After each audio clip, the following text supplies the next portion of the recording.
할렐루야. 오늘 아침 예배 오신 여러분을 주님의 이름으로 환영하고 축복합니다. 오늘도 주님의 사랑만으로 우리가 살아갈 수 있음을 믿음으로 선포할 수 있는 오늘의 한날이 되기를 소망합니다. 주 사랑이 나를 숨쉬게 해 세상 그 어떤 어려움 속에도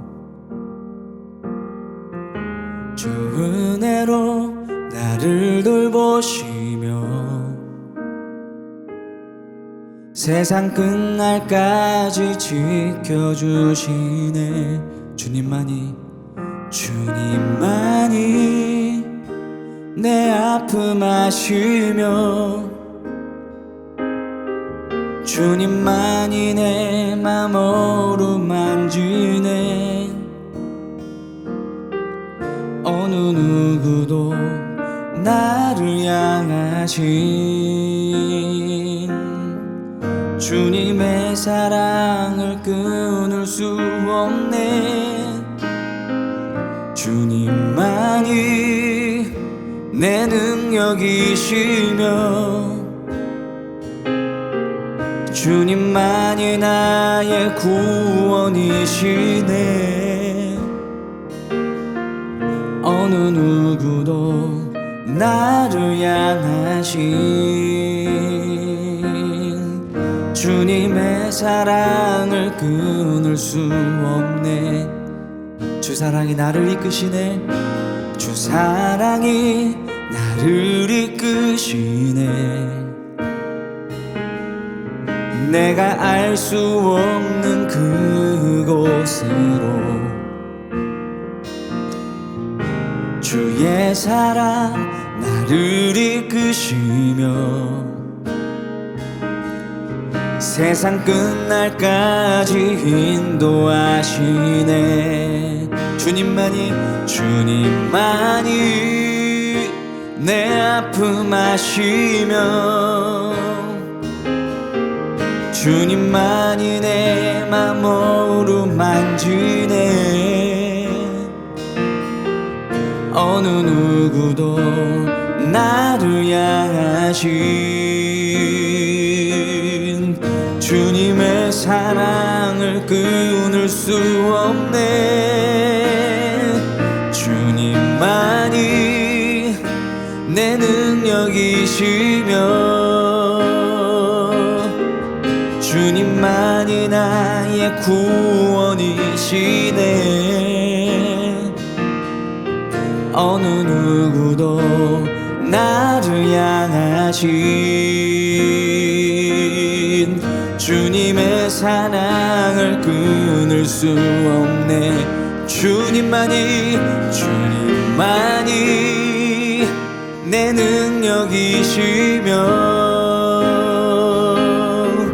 주님만이 나의 구원이시네. 어느 누구도 나를 향하신 주님의 사랑을 끊을 수 없네. 제5장. 그때 백성들이 그들의 아내와 함께 크게 부르짖어 그들의 형제인 유다 사람들을 원망하는데 어떤 사람은 말하기를 우리와 우리 자녀가 많으니 양식을 얻어먹고 살아야 하겠다 하고 어떤 사람은 말하기를 우리가 밭과 포도원과 집이라도 저당 잡히고 이 흉년에 곡식을 얻자 하고 어떤 사람은 말하기를 우리는 밭과 포도원으로 돈을 빚내서 왕에게 세금을 바쳤도다.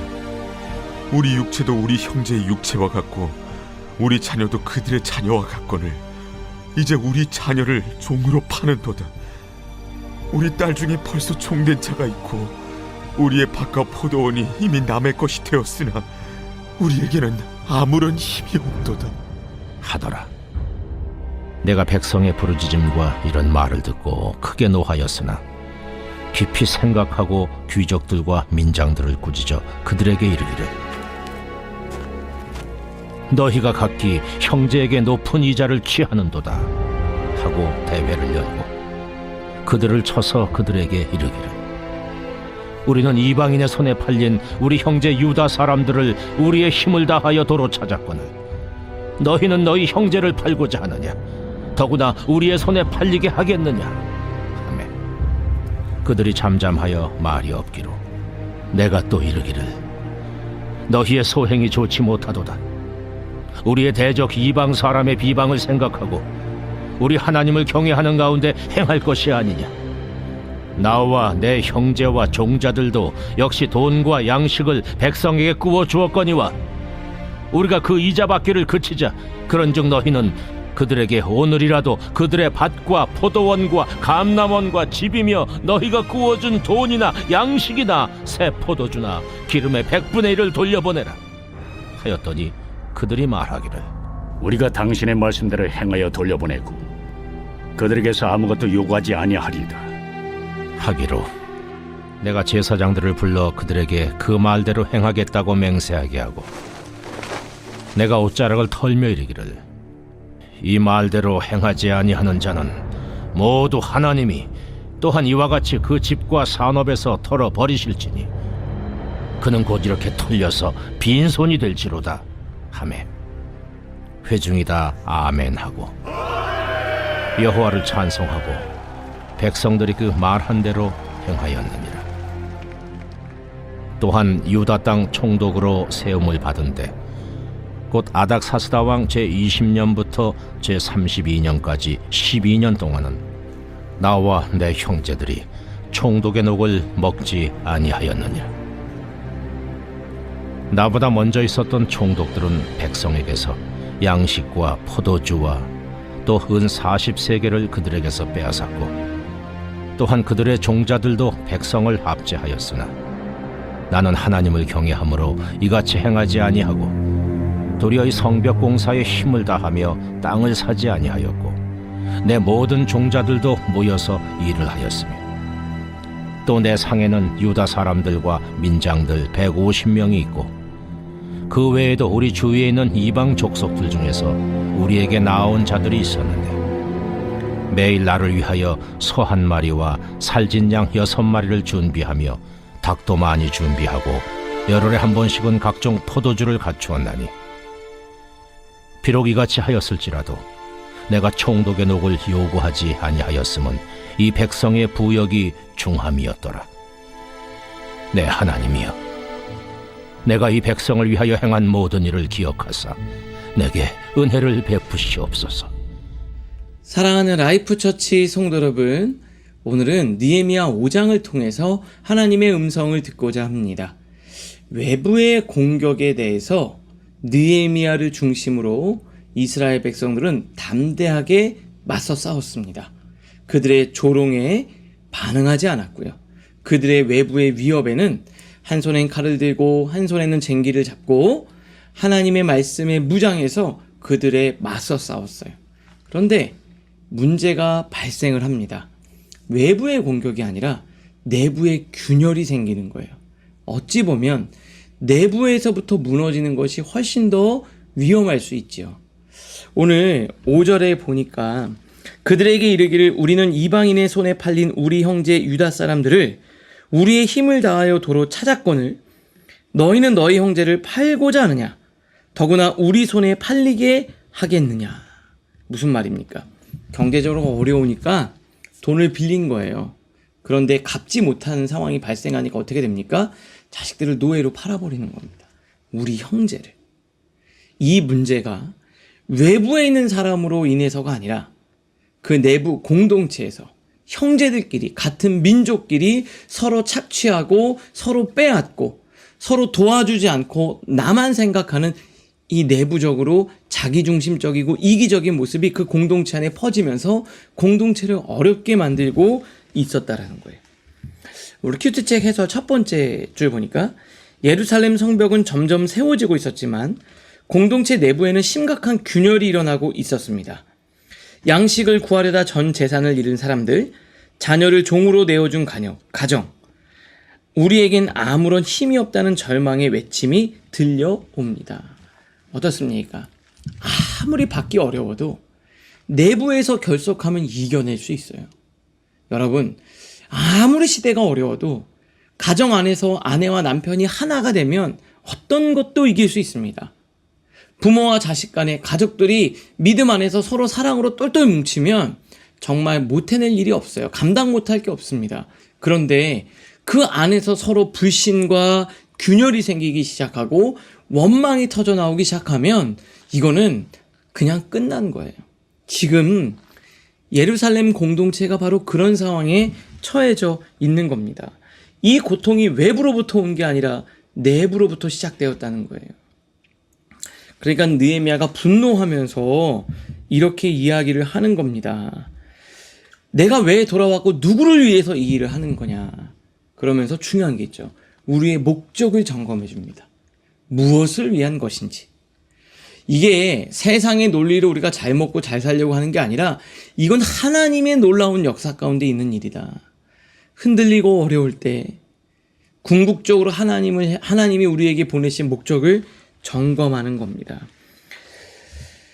세상의 논리에 더 우선하는 게 뭐냐? 하나님의 목적이에요. 그러면서 그들이 하나님 안에서 하나 될 수 있도록 모아주는 겁니다. 여러분, 내부의 갈등, 서로의 불신, 그것이 가장 큰 위기가 됩니다. 그때 우리가 무엇을 점검해야 되냐? 우리가 무엇을 위해, 뭘 위해 이렇게 살아가고 있는가? 그 목적을 점검하는 거예요. 우리가 가정에서 경제적으로 어려우면 막 열심히 부부 사이에 막 열심히 살려고 그래요. 자녀도 키우고 일도 하고. 그러면서 그냥 세상 속에서 살아가려고 열심히 노력합니다. 그런데 그것만 생각하다 보면 우리가 궁극적으로 왜 이러고 있지라는 목적을 상실해버리면서 어려워지는 거예요. 교회도 마찬가지입니다. 무언가 막 돌아가기 시작하고 해야 될 일에 빠지다 보면 우리가 궁극적으로 뭘 해야 되는지를 잃어버려요. 궁극적으로 무엇을 위해서 우리가 살아갑니까? 하나님이 우리를 부르신 목적이 무엇입니까? 돈을 벌다가 보면, 열심히 살다가 보면 내가 이 아내와 남편 서로 사랑해서 시작했다라는 것을 잃어버려요. 그게 목적을 상실해버리면 가장 큰 위기가 찾아옵니다. 우리가 왜 이렇게 힘들까? 우리는 왜 이렇게 지금 어려울까? 무엇이 문제일까?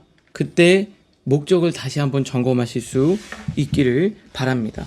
목적을 점검해야 흔들리지가 않는 거예요. 세상의 논리 속에 살아가다 보니까 하나님의 목적을 상실해버린 거예요.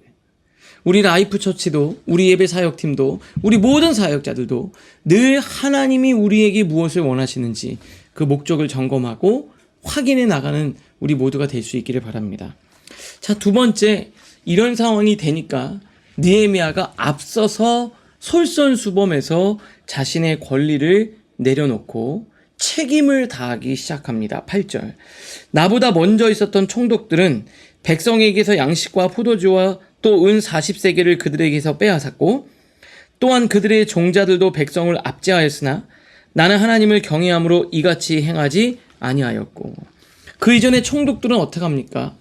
이미 나라에서 받는 월급이 있잖아요. 그런데 그 유대 땅에서 또 착취를 한 거예요. 그런데 그렇게 하지 않았다라는 거예요. 그 이전의 총독들과는 다른 모습을 보여준 거예요. 내가 누릴 권리보다 내가 무엇을 행해야 되고 내가 뭘 해주어야 될 것인지를 더 생각한 거예요. 심지어는 종들조차도 백성들을 억누르지 못하게 다스렸습니다. 그들의 종자들도 백성을 압제하였으나 나는 하나님을 경외함으로 이같이 행하지 아니했다. 왜요? 하나님을 경외했기 때문에. 그렇게 살아갈 수 있었던 것이 그 느헤미야의 신앙 때문이었습니다. 여러분, 느헤미야처럼 여러분도 하나님 때문에 때로는 내 권리를 사람들을 위해서 나누어주고 그들을 세워주는 하나님의 축복의 통로가 되실 수 있기를 주님의 이름으로 축복합니다. 내가 어떤 자리에 오르면 어떤 사람은 이 힘을 통해서 내가 어떤 유익을 누리려는 사람이 있어요. 그런데 어떤 자리에 오르면 그 힘을 통해서 사람들을 도와주려는 사람이 있어요. 여러분, 저와 우리 라이프 처치 성도님 모두는 느헤미야처럼 누군가에게 축복을 전하고 은혜를 베풀고 세워줄 수 있는 사람이 되기를 주님의 이름으로 축복합니다. 느헤미야는 하나님을 의식했기 때문에 그래요. 우리 큐티책 밑에서 세 번째 줄 보니까 하나님을 의식하며 살아가는 삶, 매일의 선택 속에서 하나님의 기쁨을 생각하는 삶이었어요. 느헤미야는 그렇게 살았고 공동체에 선한 영향력을 끼쳤습니다.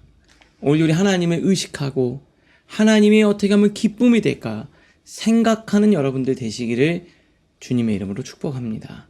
말씀을 통해 생각하겠습니다. 첫 번째, 우리 공동체는 무엇을 위해 존재하고 있습니까? 나는 그 목적을 지키는데 어떤 역할을 하고 있습니까? 두 번째, 나는 어떤 선택 앞에서 하나님을 의식하고 있습니까?